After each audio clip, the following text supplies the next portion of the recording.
Hey, welcome back. It's currently almost 12:30. Been testing all day. I'm getting this done before the Edgemont testers gotta come. But welcome to part 3 of Colonial America. In part 1, we talked about the European countries that came to colonize the Americas. We talked about 3 countries in particular, even though there were several European countries and influences here. Those 3 was Spain, where they settled down in South America and Central America and practically Florida and the west coast of the United States. We have the French, who would settle along the Great Lakes and down the Mississippi area. Then we have the English, who would settle along the east coast of North America.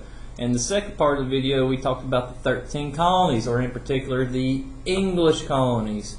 We looked at 13 different ones. We figured out that they were usually characterized in 3 different groups. You have the New England colonies, you have the Middle colonies, and you have the Southern colonies. All the colonies have various reasons why they were founded, but typically, for the most part, there was 2 main reasons. One would be for religious purposes, and the other would be for economic purposes. But there were several motivations for people to come to the New World. For, say, they was running away for something, running to something, looking for a better job, seeking adventures. Several reasons and motivations why several people would come here. Also, 2 groups that we mentioned quite frequently were Native Americans. Native Americans were obviously here before Europeans started colonizing the Americas. Cultures like the Aztec, the Incas, Mayas, not to mention all the Native American tribes in North America, like Cherokee, Iroquois, Chickasaw, Seminoles, Lakota, Sioux. Several, there's just too many on the list right now.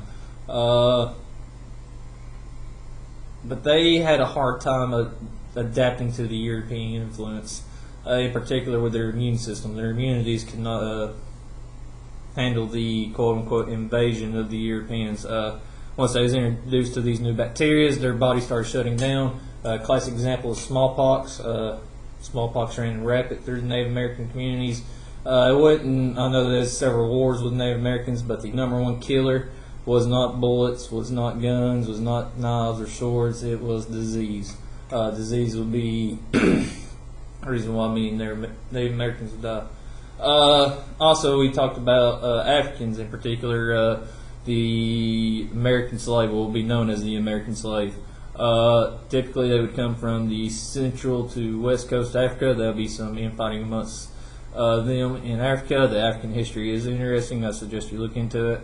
But long story short, the Africans would find their way to Central and North America in forms of slaves.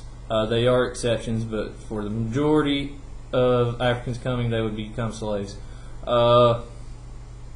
It started out with the Indians being slaves, but since they could not deal with they would die too quick because of disease, so they would prefer to take Africans, since Africans' immunities were a little better. But let's catch us up. Today we're going to talk about the American identity. We're focused on those 13 colonies on the East Coast. We're going to talk about 3 things today. We're going to talk about the economy, how people made a living, how somebody made a dollar back in. Talk about the government, what is a government, and we're going to talk about religion, and talk about how these little aspects start forming how Americans think a country should be ran. But with that being said, let's get started. First, let's talk about the economy. Let's talk about shipping. Shipping would typically happen in the New England colonies, the most northern part of the colonies. Whaling, fishing, and a lot of transporting goods. Where they would transport so much, this would become known as mercantilism. All mercantilism is where the home countries in Europe, like England, Spain, France, they would set up colonies around the world. Those job of those colonies was to send products back to Europe so Europe can make them into something fancy and make a dollar. So an example, an easy example to think of. England sets up a colony in North America. That colony, say, cuts down a tree, lumber, and sends it back to England. In England, the Brits would take that tree and turn it into a desk, would turn it into a wardrobe, would turn it into, you name it. They would do some sort of woodworking and turn it into a product. They would take that desk or product and send it back to America and sell it for profit or for sugar, slaves, whatever the hot commodity was at the time. But basically, the colonies would send them a tree. Europe would build a fancy desk or a bookshelf or something and sell that to somebody else. But that could also be with rice. They could do that with the indigo. They did that with tobacco. They would send tobacco over. They would manufacture them into cigarettes, cigars, and sell those out. But the whole job of the colonies was to make the home countries in Europe money. This got so bad that this would lead to something called the, I'm going to get my pointer out here, the Navigation Acts. What the Navigation Acts are is essentially England passing laws saying that you have to go through their ports, you have to pay them to use their ports if you're planning on selling goods to the colonies. The problem with that is a lot of these Americans, people born and raised in North America, still had to pay these taxes to go trade their goods. So, for instance, let's say I'm here at Edgemont, and I just wanted to sell T-shirts at Parrotsville. Normally, I would just get in my truck, drive to Parrotsville, and sell my T-shirts. But if they put a tax on me, I would have to go from Edgemont to central office, pay them a couple of dollars, then go to Parrotsville. There were several reasons why England enforced the Navigation Acts. As one of the country was in debt, they was trying to recover from wars, was France. Because remember, England and France are always at war with each other in this time period. They just do not like each other. But they did that so England can raise money for their government, but this made a lot of colonists mad. They feel like they was being ripped off. They didn't like it. They start developing a bitter taste toward the British government. And keep in mind that this government is over 1,000 miles away across an ocean on the other side of the world. They're starting to get a bad taste for their own government. We'll talk about that here in a later video. But the other thing that the economy was based on was farming. Farming was a big thing, especially in the middle and southern colonies. Virginia, Maryland, Carolinas, Georgia, pretty much the area between the Atlantic coast and the Appalachian Mountains. We like to call that the Tidewater area. Good farmlands, good for crops.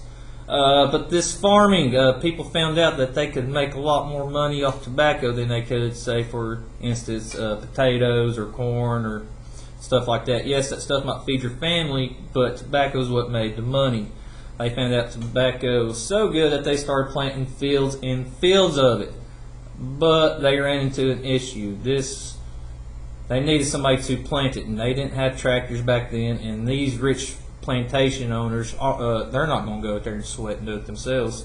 So the solution they came up with was to get into the slave trade and start importing slaves. If you don't have to pay your labor force, your profits are going to rise dramatically. So they would buy slaves. It's almost like how we consider buying a car or something. You buy an investment. Slaves, they work them to death. We'll talk about chattel slavery at a later time. But they would buy these slaves, work them. They was almost an investment for them. But they didn't have to pay. The only thing they had to do was just make sure they gave them somewhere to sleep and enough food to keep them alive. As almost a business for these farmers. But this would lead to the importation of thousands upon thousands of Africans within the next 2 centuries. First, it started out with the Indians, but like I said, immune systems just couldn't handle being around Europeans. They ended up making the switch to Africans. A little trade will develop, something called the triangle trade. So what you have, let's see if I can point backwards here. Basically, you take the raw goods from America, and they would ship them over here to Europe. Europe would make fancy things with them, different types of drinks like rums, woodworking materials, clothes, whatever you think of, they made it. They would take that stuff and go to Africa.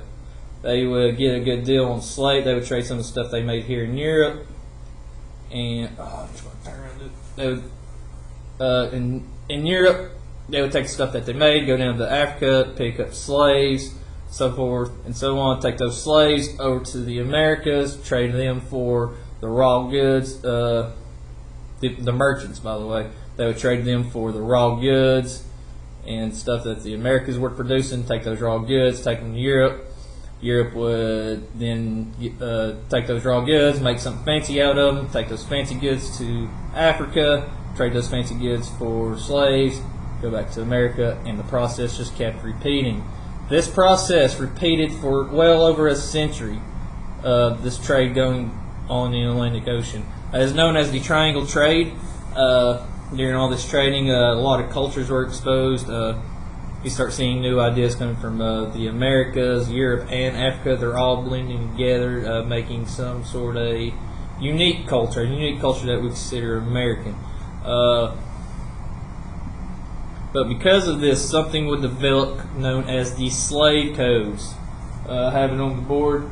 Delete slavery into the slave codes. Why is this important? This is the first time that it's been documented that in what we consider American society, the Americans agreed that it is okay to own another person, not to educate another person. It was not allowed to educate slaves. They had rules on how to punish slaves, how to feed, all sorts of things. It was written. It was in law. Obviously, we came a long way from about almost 300 years from then. Came a long way from then, but it's good to make note of it that at one point in history, it was written down on paper in law that Americans were okay with the point of owning another person. We'll talk more about slavery. We'll be talking about slavery all throughout this course. But keep that in mind. Slave codes. Make note of it. I highly suggest if you can do some Googling or anything, look into them. But it's the slave codes. It's the first time Americans officially put it on paper what you can do to another person, as in owning them, not educating, just pretty much inhumane treatment. That would be the result from farming. Normally I would pause and ask questions and ask my students in my classroom, but since you're here on the webcam, I'll be expecting them through email or reminder or something. So we'll move on to the next point. Next thing we'll talk about is government in the colonies. So keep in mind in these 13 colonies that a lot of these folks still have English ancestry. I mean, their families were born and originate from the country of Great Britain, or from England. So they have all these norms and traditions about them. And what they grew up with certain English principles. One of these things that they grew up with would be known as the Magna Carta. Best way to think of the Magna Carta for my students of history out there is it's very comparable to our U.S. Constitution. So what the Magna Carta is back in the 1200s, basically England's king was going wild with power, making poor decisions for the country, and the whole country of England was negatively affected by it. A lot of folks got together and drafted up a petition and pretty much forced the king to sign this, as known as Magna Carta. But basically, the Magna Carta, or known as the Great Charter, document saying that the king cannot have all the power, and some of the power will be divided up into a new branch of government called the Upper and Lower House. Our equivalent of that will be the Senate and House of Representatives. So if you wonder where that came from, it comes from England's upper and lower houses. But the whole purpose of this new body of government was to protect the rights and have fair representation in government. Obviously, not everybody in the country can go to the White House and address their concerns to the presidents. That's why we have representatives. We'll talk about that here after the American Revolution when we talk about republicanism, and what a republic means. But I digress. But basically, a lot of these colonists grew up following the Magna Carta. Basically, the king can't have all the power. There's another entity in that government that can keep the king in check. In this case, we call it the upper and lower houses. But the whole purpose of this entity was to protect the rights and have fair representation in government. That'll be a sentiment that sticks out through the colonies and even up till today. Protecting rights, I'm sure you hear people's like, oh, that affects my First Amendment rights, or they're not infringing on my Second Amendment rights. Things. This is what we're talking about, rights like that. We'll move on real quick.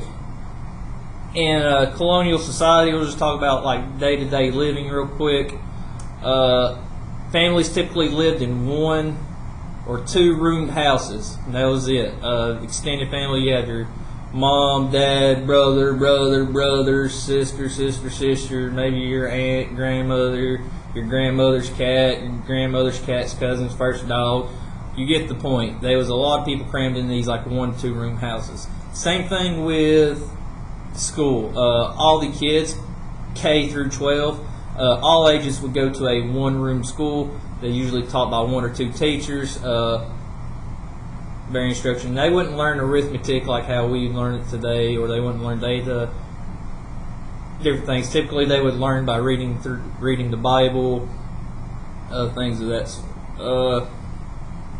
But they focused on different things like how to hunt, how to fish, home economics, meaning how to just take care of the house, preserve foods. Just a different kind of education back in that, because that's what they needed to know. Today, you don't need to know how to smoke meat or grow your own vegetables. You usually just go to McDonald's and Walmart and buy it in a can. Back then, it wasn't that simple. They had put a lot of time and effort to where they thought they was going to get their nutrition and things of that sort.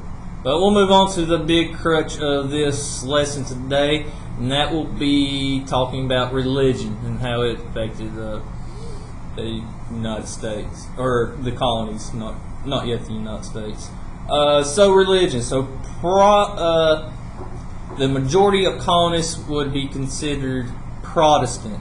If you don't know what Protestant is, it's basically this. So you have Christianity up here, then you have 2 sects of Christianity. You usually got your Protestants, then you usually have your Catholics. Most Americans are Protestants at this time.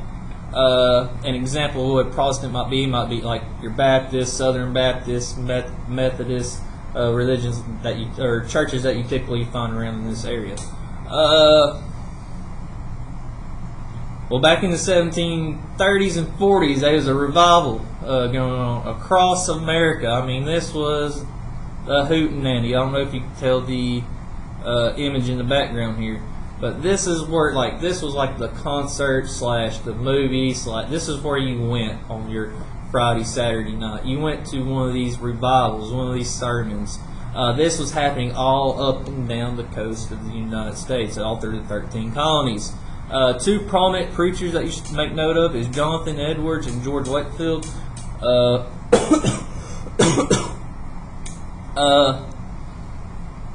They would go through just charismatic preachers. They're saving people left and right. The good old-fashioned backwoods stunt preaching. I'm sure all you folks know what I mean when I say this.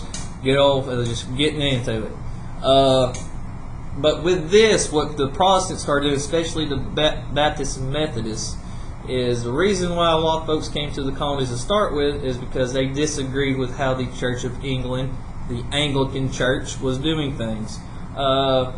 One of the things that they disagreed with is how the Anglican / state-ran church picked the preachers for the churches. They would pick their clergy, the leaders of the church.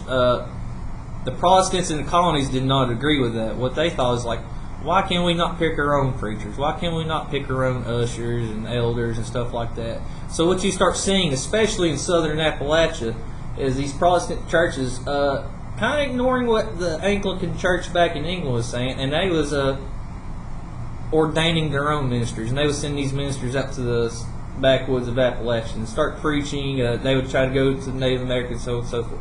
But they would start electing their own. That is the mindset that's going to fuel the American. This, I say right here, this might be one of these spark point, flashpoints of the American identity. Is when these Protestants started electing their own ministers. They started putting in their head, well, if we can elect our own church leaders, why can we not elect our own political leaders? Why do we need to rely on a King George over in England to tell us who our governor needs to be here? Like, why can't we not just get together and decide that ourselves? This mindset was started. We call this time period the 1730s and 40s, the Great Awakening. This is when people started kind of questioning the government, started questioning England, and especially King George. Coupled that in with the Navigation Acts, and kind of their England tried to put some limits on slavery, but it was kind of kept swept to the side. But with all this combination, people start doubting England and not really caring what King George or the upper classes or the upper echelon of the England society said. Like, the colonists are starting to act independent. That's going to be something we'll talk about here soon, acting independently, independence. But where they start picking their own church leaders, they thought, hey, we can start picking our own political. Why not pick our own mayors? Why not pick our own representatives, our governors, things of that sort? This will start catching fire, and this fever pitch revival was around the 1740s. Within 30 years, the American Revolutionary War would kick off. But with that being said, that is it for this last video, last part of this series. I know it's been rough. I just want to get something out there. I plan the quality will get better.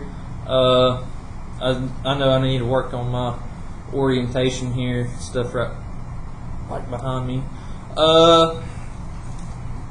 Make sure I don't have anything else left to say. Thank you for bearing with me. I know it's been hectic. I think we're getting there to normal process. Expect more similar to this. If you didn't get the notes, religion. I'm sure there's typos. I'm terrible at spelling. That's why I'm a history teacher.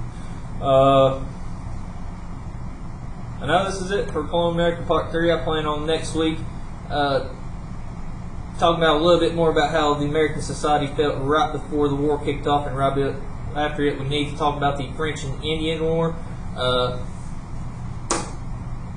Never mind, that's from the last lecture. We're going to talk about the French and Indian War, and how that ends up benefiting us in the American Revolutionary War. Just heads up, France still hates England. And yeah, I'm rambling here. I'm trying to make sure I get everything out there. Thank you for staying with me this long.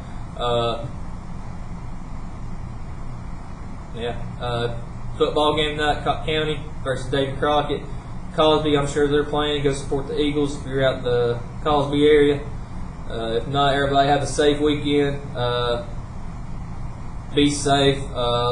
Look forward to hearing from some of y'all. One more week of paper packets, and then hopefully this will be a normal thing for us. But until then, take care. Peace.